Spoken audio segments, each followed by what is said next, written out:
Hello everyone, welcome back to the channel of हर्ष।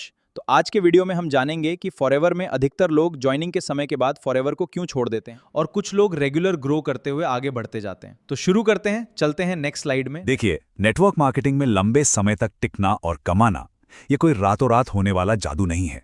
इस deep dive में हम एक ऐसे मेंटर की प्लेबुक को खोलने वाले हैं जिन्हें इस इंडस्ट्री में पूरे 7 साल का तगड़ा एक्सपीरियंस है। लोग अक्सर सोचते हैं कि कोई शॉर्टकट मिल जाए, पर आज हम डेटा और पूरे एक्सपीरियंस के बेस पे समझेंगे कि रियलिटी में आखिर क्या काम करता है। तो आज की इस चर्चा में हम 4 मेन पॉइंट्स कवर करने वाले हैं। पहला, सफलता का वो मिसिंग लिंक। दूसरा, अपना पर्सनल कन्विक्शन कैसे बनाएं। तीसरा, दूर बैठे कस्टमर्स को कैसे स्केल करें। और चौथा, प्रोडक्ट नॉलेज के लिए सबसे बेस्ट रिसोर्सेज। अब ये पूरी कहानी एक बहुत ही कड़वी सच्चाई और एक बड़े सवाल से शुरू होती है। सोचिए जरा, ऐसा क्यों होता है कि लोग शुरू तो बड़े जोश में करते हैं, लेकिन सिर्फ 2 या 3 महीने के अंदर ही नेटवर्क मार्केटिंग छोड़कर चले जाते हैं? क्या ये सिर्फ लीड्स की कमी का नतीजा है, या इसके पीछे कोई बहुत बड़ी बुनियादी गलती है जो लोग लगातार कर रहे हैं? तो चलिए सीधा अपने पहले सेक्शन की तरफ बढ़ते हैं, the missing link in MLM success. आखिर वो गलती क्या है? देखिए, कंपनी का एक बहुत ही बेसिक सा पर पावर पैक्ड उसूल है, प्रोडक्ट का इस्तेमाल करें और प्रोडक्ट शेयर करें। सच्चाई यह है कि इस बिजनेस में लॉन्ग टर्म सर्वाइवल पूरी तरह से इस बात पर टिका है कि हम एक्चुअल फिजिकल प्रोडक्ट्स के साथ कितना जुड़े हुए हैं। सिर्फ एक हवाई बिजनेस आइडिया बेचकर कोई ज्यादा दूर तक नहीं जा सकता। असली फाउंडेशन तो प्रोडक्ट्स ही हैं।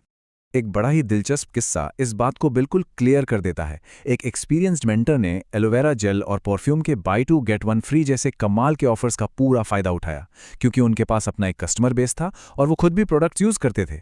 वहीं दूसरी तरफ उनका ही एक स्कूल फ्रेंड इन सारे ऑफर से पूरी तरह चूक गया। पता है क्यों? क्योंकि उसे सिर्फ और सिर्फ मार्केटिंग प्लान बेचना आता था, प्रोडक्ट्स की तो उसे कोई समझ ही नहीं थी। सोचिए, एक हेल्थ बिजनेस रन करना और खुद ये ना जानना कि उस प्रोडक्ट के अंदर आखिर है क्या। कितनी अजीब बात है ना।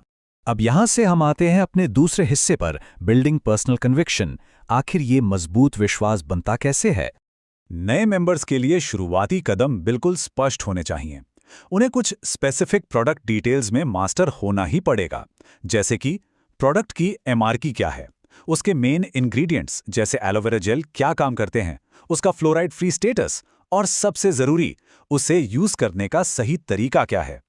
मतलब लॉजिक लगाइए, अगर हमें इंग्रेडिएंट्स ही नहीं पता तो किसी को एक हेल्थ प्रोडक्ट ठीक से रेकमेंड करना बिल्कुल नामुमकिन है। ये पहली सीढ़ी है। और इस चीज को अचीव करने का एक बड़ा ही सिंपल 3 स्टेप फॉर्मूला है। सबसे पहला स्टेप, खुद प्रोडक्ट को यूज करना। इसके साथ ही अपने डेली इस्तेमाल को ट्रैक करने की आदतें विकसित करना बहुत जरूरी है।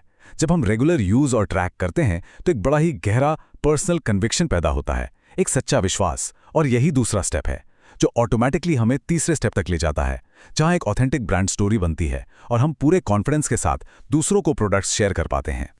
ओके, तो चलिए अब तीसरे पॉइंट पर फोकस करते हैं, स्केलिंग कस्टमर्स रिमोटली, यानी अपने डेस्क पर बैठे बैठे कस्टमर बेस कैसे बढ़ाया जाए। ये एक प्रूव्ड फैक्ट है कि हम एक ही डेस्क पर बैठकर अलग अलग स्टेट्स में अपना एक बहुत बड़ा ऑनलाइन कस्टमर बेस स्केल कर सकते हैं। और इसके लिए कोई बहुत कॉम्प्लेक्स सिस्टम नहीं, बस सिंपल रिमोट कम्युनिकेशन टूल्स चाहिए होते हैं, जैसे सही सलाह देने के लिए कंसल्टेंसी कॉल्स, डायरेक्ट आउटरीच के लिए फोन कॉल्स, और सबसे इंपॉर्टेंट, आमने सामने जैसा ट्रस्ट बनाने के लिए वीडियो कॉल्स। इन सिंपल तरीकों से उन लोगों का भी भरोसा जीता जा सकता है जिनसे हमारी कभी फिजिकली मुलाकात ही नहीं हुई। पर गेम चेंजर बात यह है कि जब एक डिस्ट्रीब्यूटर सिर्फ सामान बेचने वाला नहीं बल्कि एक ट्रस्टेड एडवाइजर बन जाता है, जो सप्लीमेंट्स और प्रोडक्ट्स के सही इस्तेमाल पर अच्छी गाइडेंस देता है, तो रिजल्ट क्या होता है? जो कैजुअल प्रोस्पेक्ट्स होते हैं वो अपने आप लॉयल कस्टमर्स में बदल जाते हैं। और जब ये एक्सपर्टीज और ट्रस्ट बन जाता है तो टीम में नई ज्वाइनिंग्स खुद ब खुद आने लगती हैं। तो आते हैं अपने आखिरी और चौथे सेक्शन पर, रिसोर्सेज फॉर प्रोडक्ट नॉलेज। ये नंबर 1 स्किल मास्टर करने के लिए सही जानकारी कहाँ मिलेगी? क्रिएटर ने नए मेंबर्स के लिए कुछ बहुत ही बेहतरीन एजुकेशनल रिसोर्सेज डिजाइन किए हैं। इसमें एक डेडिकेटेड फॉरएवर प्रोडक्ट्स की यूट्यूब प्लेलिस्ट शामिल है, जहां direct experience based product reviews और ट्यूटोरियल्स मिल जाएंगे। इसके अलावा रिटेल स्किल्स को प्रैक्टिकली सीखने के लिए डायरेक्ट कंसल्टेशन लिंक्स भी अवेलेबल हैं। ये सब सिर्फ इसलिए बनाए गए हैं ताकि नए लोग प्रोडक्ट रिटेलिंग की कला को बारीकी से सीख सकें और अपने प्रॉस्पेक्ट्स को सही तरीके से कन्वर्ट कर सकें। अब जरा इस टेबल पर नजर डालिए। अगर हम इन दोनों अप्रोच को कंपेयर करें तो डिफरेंस बिल्कुल साफ है। जो लोग सिर्फ रिक्रूटमेंट और झूठे मोटिवेशन के सहारे चलते हैं वो ज़्यादा से ज़्यादा 2-3 महीने टिकते हैं, लीड्स सुखी और उनका बर्नआउट स्टार्ट। लेकिन जब फोकस प्रोडक्ट्स को यूज और शेयर करने पर होता है, यानी प्रोडक्ट रिटेलिंग पर होता है, तो एक लॉयल कस्टमर बेस तैयार होता है। नतीजा, लाइफ लॉन्ग कंसिस्टेंट इनकम।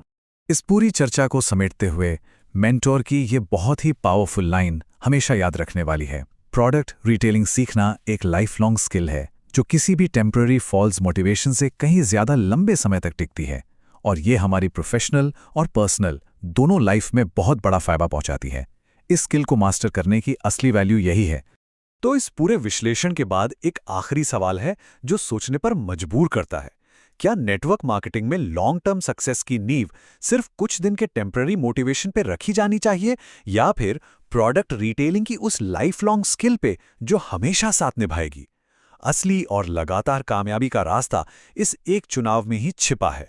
इस बारे में ठंडे दिमाग से जरूर सोचिएगा।